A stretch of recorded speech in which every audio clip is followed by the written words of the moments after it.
ভাইয়া নতুন কোনো পাঞ্জাবি কিনে দেবে নাকি আমাকে, না কোনো ফুটবল খেলতে হবে? যাই হোক, ফুটবল খেললে খুব ভালোই হবে, আমার খেলাধুলা অনেক ভালো লাগে। দে পাঞ্জাবি দে, টুপি দে, ওই ময়লাগুলো তাঁতি পরিষ্কার কর যা।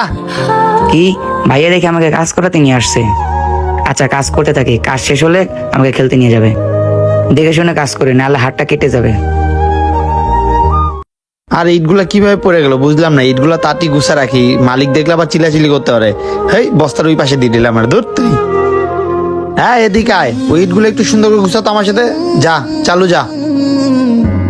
কি ব্যাপার, ভাইয়া দিয়ে আমাকে ইট গুছাতে বলতেছে? আল্লাহ, ইট যদি একটা আমার হাতে পড়ে তাহলে তো আমি কোনো খেলাধুলা করতে পারবো না, আমার হাত তো পুরো ব্যথা হয়ে যাবে। আস্তে আস্তে কাজগুলো করতে হবে। কি বড় বড় প্যারাক, এই প্যারাকগুলো যদি আমার পায়ে ঢোকে তাহলে তো আমি খেলাধুলা করতে পারবো না, আমার ফেভারিট ফুটবল খেলাটা আমি খেলতে পারবো না।